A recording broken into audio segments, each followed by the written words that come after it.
Vamadevaji, on the issue of intolerance, some claim that the country, specifically the Hindus, have become intolerant. How do you view this? This is a very interesting and strange topic for me. Let us look at the world today. In the world today, we are in a very unstable period. There's violence, civil war, bordering on almost world war throughout the Middle East. We see what's happened in Afghanistan, the unrest in Pakistan, the violence of the Islamic State, the wars in Iraq, the issues with Iran, the warmongering now that's extended to Saudi, to Turkey, what has happened in Libya. We have an area in which intolerance, violence, and warfare has spread extensively. Even in Europe, there is extensive unrest. There's been borderline war in the Ukrainian region. And historically, we also have, throughout the Western world, a tradition of more intolerant or exclusive-based religions seeking to convert or conquer the world for that particular belief. Now, in this context, let us look at India. India has historically been one of, if not the most tolerant country in the world, particularly relative to religion, but also to many other social and cultural factors as well. And let's also look at the situation in India today. Today, you have greater freedom of religion and greater diversity of religion among Islamic groups than you have in any Islamic country in the world. Groups like Ahmadiyas and Shias, who are oppressed in Pakistan, have their freedom in India. India is the largest and most significant country in the world that even allows Christian missionaries to come in. The Chinese don't let them in. The Islamic countries do not let them in. Even Russia doesn't let in Christian missionaries apart from their own Orthodox group. So India has been the most honoring or even receptive of groups seeking to convert them. India has a tremendous cultural diversity. And also, in recent years, there has been violence in India, but it's mainly been terrorist groups from the outside targeting Indians and even targeting often specifically Hindus. So this pluralistic dharmic tradition of India has had a tradition of tolerance.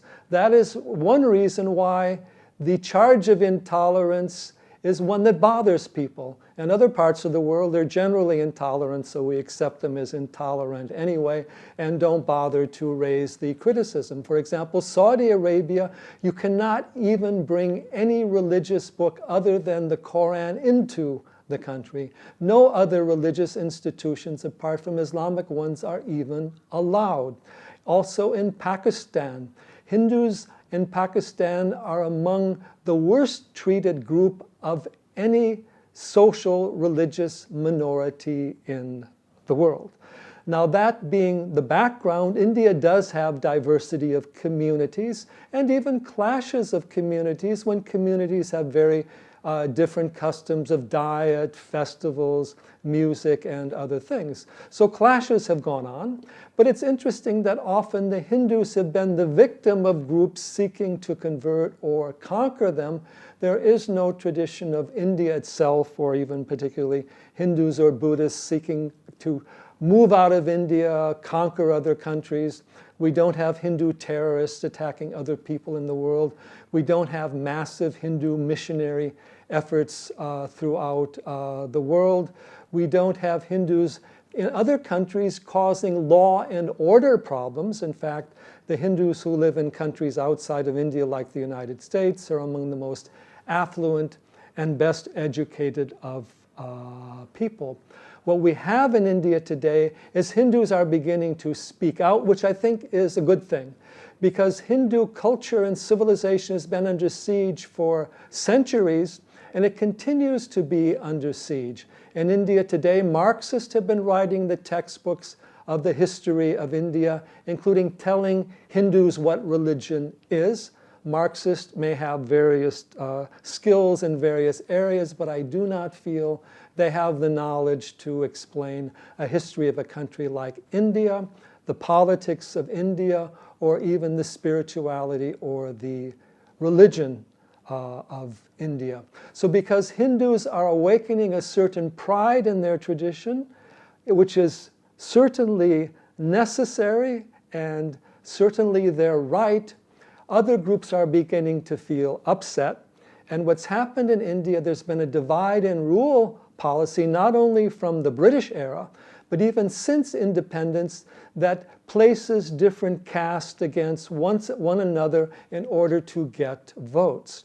As the more Hindu awareness has awoken in India, and then people go beyond these boundaries, then there's the fear of the Hindu as a voting bloc.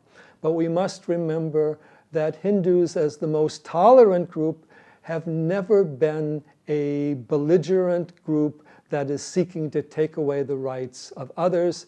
India is a strange country today where Hindu temples are taken over by the state. The money, the revenue from the temples is taken in large thousands and thousands of crores and used for other public policies, even to support other religious groups and educational institutions.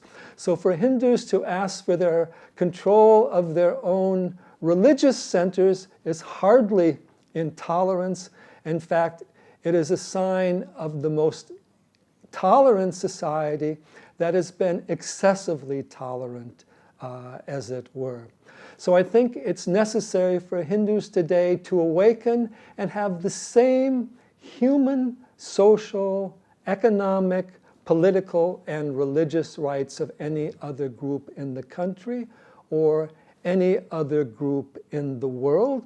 And this means that demeaning stereotypes of Hindus as idolaters, superstitious, and backward, which we still find in the media in the West and the textbooks in the West, yes, Hindus should challenge them and have them removed, and they are doing that. Hindus should have a political voice, and all Hindus should vote. I'm not saying Hindus should necessarily vote based on religion alone. Hindus should vote for the most dharmic, truthful candidates that are free of corruption and willing to promote the value of the country as a whole and honoring its heritage from ancient to modern times and honoring the country in the context of global and universal values and ethics, such as we find in the yamas and niyamas of the yoga tradition and in the dharmic principles that are followed here. So in fact, India is still the most tolerant country in the world, has the greatest diversity of spiritual teachings and practices, and in that regard, it is a model that should be followed. At the same time, in India, there needs to be a greater development of the infrastructure, communication, travel. There needs to be greater order in the society. For example, in the United States, the number of policemen per capita, I think, is probably 10 to even 50 times the amount of what you have in India.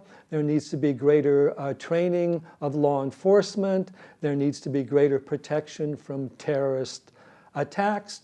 But I think in India is the country that the culture can be proud of for not only tolerating, but for embracing the whole of life. I think on one level, India has to become intolerant to some of the waste, to some of the damage to the ecology. Certainly there is much work that needs to be done. There needs to be an improvement of education, an improvement of economics, but this can be done by embracing the deeper values of India's great civilization, which has generally been one of the wealthiest, most progressive in the world for hundreds, if not thousands of years. There's much that needs to be done. But this is done not by denigrating India's traditions or saying they're intolerant when they're not, but by awakening that greater dharmic heritage and pursuit of karma yoga in the country, which was done in the independence movement and which I believe the Prime Minister Narendra Modi is doing today.